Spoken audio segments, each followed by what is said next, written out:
सभी श्याम प्रेमियों को मेरा प्यार भरा जय श्री श्याम। धर्म चर्चा यूट्यूब चैनल में आपका स्वागत है। तो प्रेमियों, हर बार की तरह इस बार भी धर्म चर्चा यूट्यूब चैनल में हम आपके लिए लेकर आए हैं बाबा श्याम से जुड़ी एक ऐसी बात जिसके बारे में बहुत से श्याम प्रेमियों को आज तक नहीं पता। आज हम आपको सुनाने वाले हैं एक कहानी। ये कहानी है हमारे श्याम बाबा के दिव्य जन्म की। ये कहानी है श्याम बाबा और भगवान श्री कृष्ण की पहली मुलाकात की। ये कहानी है भगवान श्री कृष्ण द्वारा बर्बरीक अर्थात श्याम बाबा को दिए गए पहले नाम की। तो प्रेमियों, अगर आप जानना चाहते हो कि भगवान श्री कृष्ण ने बर्बरीक को पहली मुलाकात में क्या नाम दिया था, जी हाँ, वो श्याम नाम नहीं, वो कोई और नाम था। तो इस वीडियो में पूरा बने रहिए क्योंकि ये कथा आपको बताएगी उस दिव्य नाम की गाथा जो भगवान श्री कृष्ण ने बर्बरीक को पहली मुलाकात में प्रदान किया। आइए कथा प्रारंभ करते हैं। हिडिंब वन के घने क्षेत्रों में एक दिव्य बालक की उत्पत्ति हुई। ये बालक भीम पुत्र घटोत्कच एवं मुर दैत्य की बेटी मौरवी के गर्भ से जन्म लेता है। इस बालक के पैदा होते ही बालक युवा अवस्था को प्राप्त कर जाता है। बालक का शरीर गठीला है, योद्धाओं जैसा है, आंखें चमकीली हैं और बाल बरबराकार है।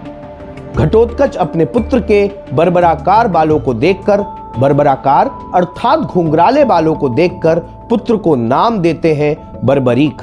बर्बरीक पैदा होते ही माता एवं पिता के आगे नतमस्तक होते हैं, उन्हें प्रणाम करते हैं और पैदा होते ही माता और पिता से पहला प्रश्न पूछते हैं कि मैं इस संसार में क्यों आया, अर्थात मेरे आने का प्रयोजन क्या है, मैं ऐसा क्या करूं जिससे इस लोक का कल्याण हो, जिससे जन कल्याण हो।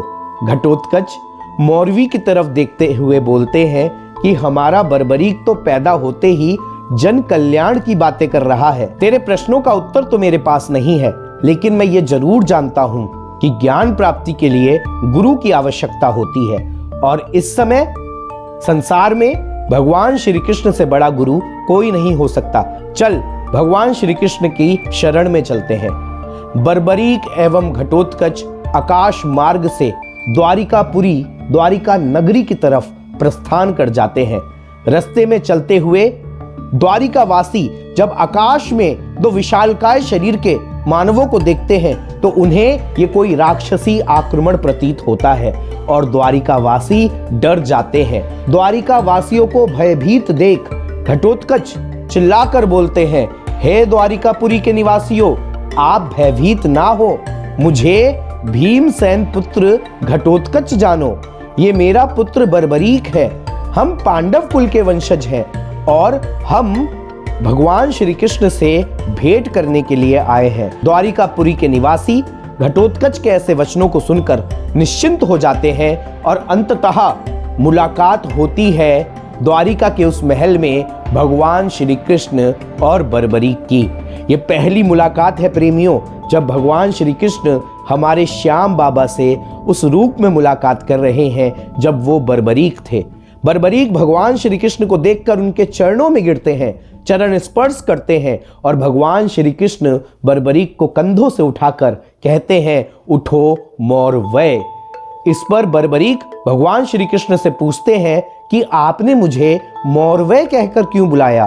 भगवान श्री कृष्ण कहते हैं, बर्बरीक, तुम माता मौरवी के बेटे हो, इसलिए मैंने तुम्हें मौरवै कहा और मुझे पता है कि तुम एक प्रश्न लेकर मेरे सामने आए हो। बर्बरीक, पूछो, तुम क्या प्रश्न मुझसे पूछना चाहते हो।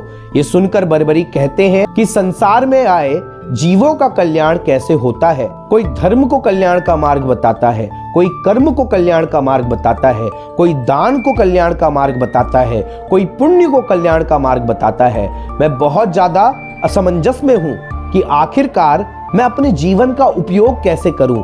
इसलिए मेरा आपसे निवेदन है कि आप मुझे बस ये बताएं कि मेरे जीवन की श्रेष्ठ उपयोगिता कैसे सिद्ध होगी। श्री कृष्ण जी ने बर्बरीक अर्थात हमारे श्याम बाबा के इस प्रश्न को सुनकर बड़ी हैरानी व्यक्त की और घटोत्कच से बोले कि पुत्र घटोत्कच, तुम्हारा ये पुत्र तो महात्मा है। और इसका प्रश्न सुनकर मैं बहुत ही हर्ष की अनुभूति कर रहा हूं। आज मैं इसे नाम देने वाला हूं। आज से मैं तुम्हारे पुत्र बर्बरीक को सुहृदय नाम से पुकारूंगा। सुहृदय अर्थात सुंदर हृदय वाला, जिसका हृदय अर्थात जिसका दिल बहुत ज्यादा साफ है। जी हाँ प्रेमियों, ये सुहृदय था वो नाम जो भगवान श्री कृष्ण ने बर्बरीक को अपनी पहली मुलाकात में दिया। और इसके बाद भगवान श्री कृष्ण ने बर्बरीक के प्रश्न का उत्तर ये कहते हुए दिया कि तुम्हारा जन्म क्षत्रिय कुल में हुआ है और क्षत्रियों का धर्म बनता है कि वो अस्त्र और शस्त्र का ज्ञान ले, बल और बुद्धि को जोड़ें। और इसीलिए तुम्हारे जीवन की श्रेष्ठ उपयोगिता इसमें है कि तुम बल की प्राप्ति करो और उस बल से फिर धर्म की स्थापना करो। प्रेमियों, मुझे ऐसा लगता है कि यह जानकारी आपके लिए बिल्कुल नई थी। यानी कि भगवान श्री कृष्ण ने बर्बरीक को पहली मुलाकात में सुहृदय नाम दिया। स्कंद पुराण, जो कि महर्षि वेद व्यास जी द्वारा रचित है, उस के पन्ने पलटे तो हमें हमारे श्याम बाबा की विस्तृत कथा बहुत अच्छे शब्दों में लिखी हुई मिलेगी। मिलेंगे अगली किसी वीडियो में ऐसे ही किसी और कथा के एक अंश के साथ। तब तक के लिए आप सभी को मेरा प्यार भरा जय श्री श्याम। और हाँ, रुकिए, अगर आपको ये जानकारी अच्छी लगी है तो चैनल सब्सक्राइब करके ये वीडियो जितने श्याम प्रेमियों तक पहुंचा सकते हैं उतने श्याम प्रेमियों तक पहुंचाइए। जय श्री श्याम।